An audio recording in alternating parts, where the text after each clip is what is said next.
뉴스 코멘터리 막전 막후 매주 토요일 저녁 7시 55분 많은 시청 부탁드리겠습니다. 자, 다음은 민주당, 지금 좀 갈 길 바쁜 민주당 이야기를 해보겠습니다. 자, 민주당 이낙연 전 대표가 민주당 총괄 선대위원장으로 나왔는데요. 자, VCR 한번 볼까요? 존경하는 이낙연 위원장님께 진심으로 감사드린다는 말씀과 함께 정말로 든든하다. 부족한 것은 채우고 잘못은 고치겠습니다. 억지스럽게 변명하지 않겠습니다. 하드웨어 쪽은 변화할 시간이 촉박할 것이고요. 소프트웨어라면 변화하기가 조금 더 쉽지 않겠는가. 모두 제 불찰이고 부족함의 결과입니다. 거듭 죄송합니다.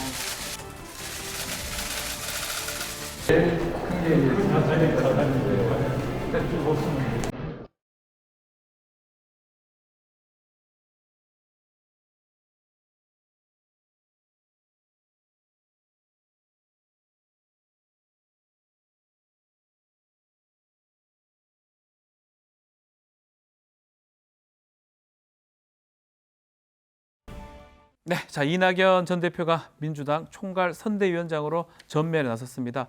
이재명 후보가 직접 요청했다라고 합니다. 자, 과연 친문 또 호남 표심에 어떤 영향을 줄지 정말 관심이 가는데요. 자, 이뿐 아니라 이재명 후보가 김종인 전 위원장, 이상돈 전 의원, 윤여준 전 장관까지 만나면서 잇따라 외연 확장의 총력전을 펼치고 있는데 지지율 반등의 포인트가 될 수 있을지 짚어보겠습니다. 자, 이낙연 전 대표 지금 한 달도 안 남은 상태에서 지금 선장이 됐어요. 총괄 선대위원장이 됐는데 결국 그만큼 좀 이재명 후보 또 민주당 입장에서는 절박하다 이렇게 봐야 될까요? 예, 그렇죠. 이제 필요한 시기에 아주 더 높은 자리를 잘 모셔서 효과는 극대화했다라고 봅니다. 네. 뭐 잘을 했다라고 생각하고요.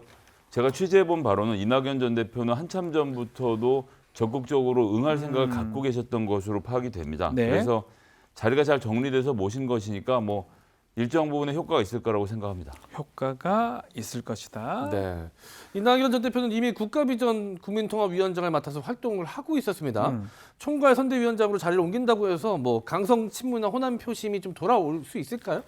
어떻습니까? 전 전면에 등장해서 지금 벌어지고 있는 김혜경 씨 논란 등에 대해서도 중도층을 정확히 겨냥해서 메시지를 내시고 있고요. 네. 또 선대의 전반적인 입장들을 솜씨 좋게 조율하고 있다고 보기 때문에 네. 중도층 표심에는 충분히 영향력을 미칠 수 있다고 봅니다. 그 뭐 강성 친문도 말씀하셨는데 이들의 숫자는 좀 제한적이고 온라인에서 활동을 주로 하시기 때문에 네. 이분들이 전체적인 여론에 영향을 끼칠 가능성은 좀 낮다라고 함께 좀 분석해 보겠습니다. 자, 그동안 사실은 민주당의 선대위가 잘 보이지 않았다. 또 이재명 후보하고 또 약간 우호적이지 않았던 그런 친문, 이른바 친문 의원들 그런 갈등, 또 화합적 결합이 잘 없다. 그런 얘기를 좀 했던 것 같은데 지금처럼 이낙연 전 대표가 총괄 선대위원장을 맡는다면 실제로 민주당 분위기가 좀 달라지는 모양이 좀 있습니까? 어떻습니까? 일단은 이낙연 위원장이 와서 군기를 잡았다는 게 군기를 저는 가장 잡았다? 큰 포인트인 것 같아요. 사실 아하. 군기 잡을 만한 좀 어른이 없었거든요. 네. 투톱인 김영진 의원이랑 뭐 강훈식 의원은 재선 의원이고 그리고 중진 의상 의원은 최근에 이제 합류를 하신 거고 송영길 대표도 뭔가 군기를 잡을 만한 캐릭터는 아니고요. 네. 그러니까 가장 먼저 일어난 일 중에 하나가 물론 김혜경 씨 사과도 있는데 저는 좀 추미애 전 대표가 그 이낙연 대표 저격글을 내린 거에 좀 주목을 하고 사과하라는 싶어요. 예. 저격글. 예. 그게 이제 추미애 전 대표가 그렇게 쉽게 글을 내릴 사람은 아니잖아요. 네. 근데 물론 이제 누가 설득을 했느냐는 좀 분분합니다. 뭐 후보가 하셨다, 누가 하셨다. 근데 확실한 거는 저는 이낙연 대표가 위원장으로 있었기 때문에 결국 그 글을 내리게 할 수 있었다. 그래서 군기가 잡혔다는 건 확실히 좀 새로워졌고요. 군기가 잡혔다. 예. 현근택 대변인도 이제 제보자를 좀 탓했던 글 같은 거를 페이스북에서 다시 한번 사과를 하셨고, 그리고 이제 그 이낙연 위원장이 오전에 바로 이제 김혜경 씨 사과해야 된다고 했는데 오후에 또 바로 사과하고 이런 식으로 뭔가 확실히 조금 그 이낙연 대표 중심으로 뭉치는 모습을 보이는 거는 좀 긍정적이라고 볼 수 있습니다. 네, 긍정적인 모습이 있다라는 거네요. 네. 최근 이준석 대표가 호남 지지율 목표를 25%까지 맞아요. 상향 조정했습니다. 예. 꽤 높게 잡았어요. 보통 15%만 넘어도 잘 됐다, 잘 나온 거다라고 이야기를 하는데 이낙연 위원장이 호남 집토끼 되찾아올 수 있을까요? 장 교수님 말씀 좀 주십시오. 저는 호남 지역은 투표율이 다가올수록 이재명 후보에게 결집 현상이 나타날 것 같다. 지금 여론조사보다 훨씬 높은 득표율을 기록할 것인데 네. 윤석열 후보도 과거의 보수 정권의 후보들보다는 더 높은 득표율을 얻을 것이다. 하지만은 50%를 넘을까? 그거는 좀 회의적이에요. 쉽진 않다. 어쨌든 예. 지금 호남에서 윤석열 후보에게 상당한 지지를 보내고 있는 20, 30대는 진영이나 이념이나 지역을 넘어선 선택을 하고 있기 때문에 과거보다는 훨씬 높은 득표를 얻을 가능성이 높다라고 보여집니다. 김성애 소장님도 한번 얘기해 주시면 20% 이상은 좀 어려울 것이다 이렇게 줬는데 과거보다는 많을 것이다 이렇게 말씀하셨어요. 장 교수님은요? 뭐 일단 20%는 안 되고요. 2030을 중심으로 해서 민주당을 꼭 지지를 해야 되냐라는 여론이 있는 건 사실입니다. 네. 여기에 대해서 민주당이 겸허하게 좀 반성을 하면서 접근을 해야 된다라고 생각하고요. 민주당의 장기 독주가 이어지면서 사실 내부에는 곪고 있습니다. 현대산업개발에 최근에 잇따른 이 산업재해 사고도 그렇죠. 사람들 눈엔 그렇게 보일 것이거든요. 네. 여기에 대해서 좀 반성을 해야 된다라고 생각하고 이것은 비단 광주에만 국한된 문제가 아니라 대구 경북 지역에서도 같은 일이 일어나고 있습니다. 지금 네. 일부 여론조사에서는 윤석열 후보가 과반을 넘지 못하는 일까지 벌어지고 있거든요. 네. 게다가 이제 대구가 고향인, 그러니까 안동이 고향인 이재명 후보가 또 이 대구 경북 지역에 선전을 하면서 세대들, 그러니까 이 지금의 20, 30대는 내 고향이 어디니까 어떻게 찍겠다는 생각이 예전에 비해서 훨씬 더 옅어졌는데 이 점에 대한 양 후보가 좀 잘 생각하고 겸손하게 선거운동 하셔야 되는 거 아닌가 싶습니다. 지역보다는 좀 세대별로 바뀐 것 같다라고 주셨습니다. 네. 이낙연 전 대표는 총괄선대위원장직을 수락하면서 몇 가지 강조하는 것들이 있습니다. 한번 들어보시죠.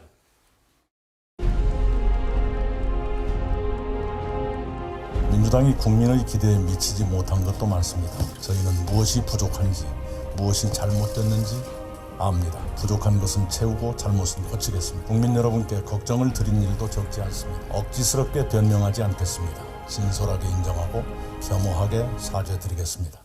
네, 진솔하게 인정하고 겸허하게 사죄드리겠다라는 이 이낙연 위원장의 발언 이후에 김혜경 씨가 바로 사과 기자회견을 열었습니다.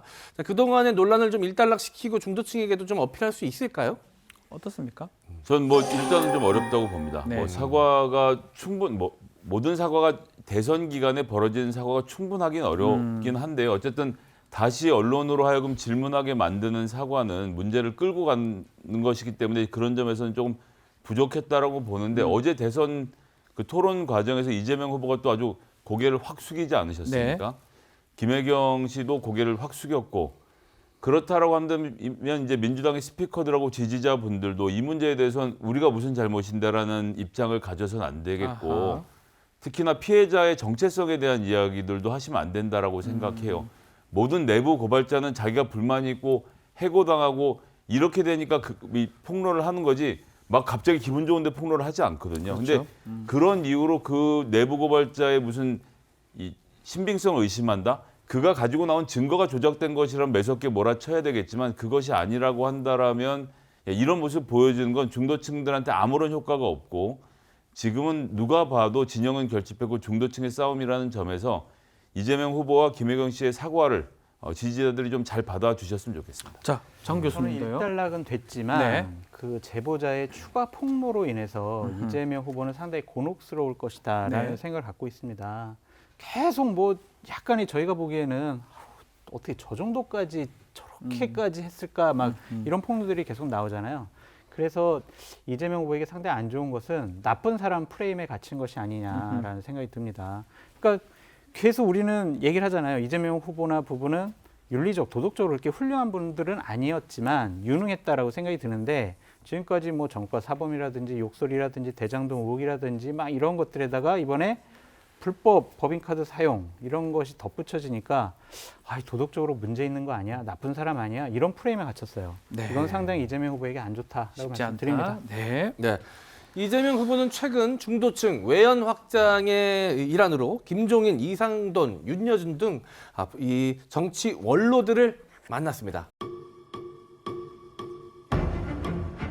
그 시간 유노마를 어떻게 구성해서 어떻게 되는 얘기를 했더니 정말 수첩을 집어넣으면서 웃으면서 저를 보고 나중에 이거 만들면 그럼 맡아주실 거죠 하는 것은 반농담조였고 하루 이틀 전에 국민통합, 국민내가 이런 거를 공식적으로 얘기를 했죠. 구체적이고 그리고 뭔가 좀 다른 것을 좀 내놔야 그런 설득력이 있지 않겠나 제가 좀 그런 말을 했습니다. 이재명 후보께서 그 선대위에 좀 들어와 달라 이런 제안은 안 하셨습니까? 아니 그 전에도 후보뿐 아니라 뭐 몇 사람이 얘기를 했는데 저는 그 처음부터 네. 저는 국회의원 임기 끝난 거로 네. 제가 뭐 현실 정치 이제 더 이상 할 생각은 없고 아는 사람이 찾아오니까 내가 만나서 상식적인 얘기를 했을 뿐이지 좋은 대통령을 뽑을 수 있도록 내가 할 수 있는 얘기는 하겠다는 얘기예요.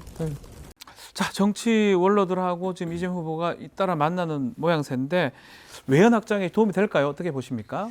전 일단 기본적으로 네. 이재명 후보가 굉장히 실용적인 사람이기 때문에 예. 근데 이걸 이제 진영을 가리지 않고 사람들 만나오고 모아왔던 뭐 이게 있는데 이게 잘 보여지지 않았어요 지금까지. 네. 이제 그런 문제가 있었다고 생각을 하는데 사실 인재 영입을 선대위 때 보통 많이 하는데 이번에 네. 잘 아시겠지만 초반부터 굉장히 큰 파동이 있었고 지나친 이 소위 말하는 검증, 언론이 막 완전히 가족들까지 까발리는 이런 모습들 때문에 인재 영입이 좀 어려워졌잖아요. 네. 그렇기 때문에 이제 그것에 상응하는 방법으로 이분들 만나 뵀다라고 생각하고요. 뭐 나름의 효과가 있었다라고 보고 있습니다. 중도층들에겐 좋은 영향을 미쳤을 것 같습니다. 장 교수님도 짧게 한 말씀 전혀 효과 부탁드릴게요. 없다고 생각이 듭니다. 효과가 없었거든요. 후속 네. 반응이 별로 안 좋아요. 네. 김종인 위원장은 잡담이라고 그랬고요. 네. 윤여준 전 장관은 내가 거기 가서 왜 도와요. 이런 반응은 오히려 마이너스 효과만 불러일으킨다라고 말씀드립니다. 자, 뭐 이 지금 이낙연 이제 원톱으로 선대위가 구성이 되는데 요 질문만 뭐 짧게 한번 드려보겠습니다. 과연 이재명 후보의 지지율에 반등할 수 있는 터닝 포인트가 될 수 있을지 한번 다들 한번 말씀 좀 부탁드릴게요. 김선희. 뭐 선대위를 좀 안정적으로 운영하면서 네. 중도층 입장에서 발언하는 모습으로 민주당이 우리끼리만 잘했다 이런 얘기를 막는 데는 도움이 되겠습니다만 네. 결정적인 상승의 모멘텀을 만들어내는 데까지 가지 못할 것 같습니다. 그거는 후보가 해야 될 일이다. 그럼요. 자, 이민영 기자 짧게 좀 말씀 주십시오. 저도 뭐 선거에서 한 방은 없다고 네. 하니까 이제 실점을 막을 수 있는 정도는 하실 수 있고 그리고 이제 오늘 같은 경우에 이낙연 위원장이 여수 폭발 사고 현장을 갔거든요. 네. 그러니까 이재명 후보는 충청이나 제주 일정에서 못 가니까 그런데 대신해서 가고 뭐 이런 거는 가능하다 이렇게 봅니다. 알겠습니다. 자, 마지막으로 오늘의 장원의 한마디 한번 들어보도록 하겠습니다. 네. 장원의 한수. 네. 이렇게 보니까 이 징소리만 좀 빼주시면 안 될까요? 너무 부담되네. 이 장원. 네. 제 마음을 징하고 치는 것 같아요. 네. 예. 제가 보니까 정치는 마라톤인데 이 선거는 쇼트트랙 같아요. 아하. 0.01초라도 빠르면 이기는 겁니다. 그렇죠. 그러니까 선거는 날이라도 한번 밀어 넣어 봐야죠 마지막에. 살짝 밀어넣는 게 네. 좋습니다.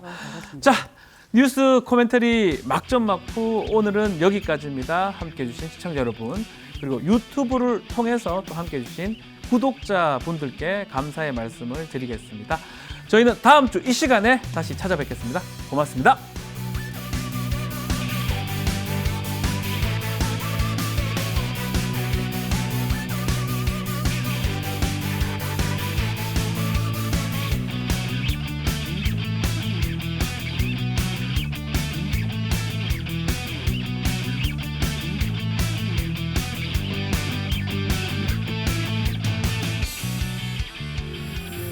OBS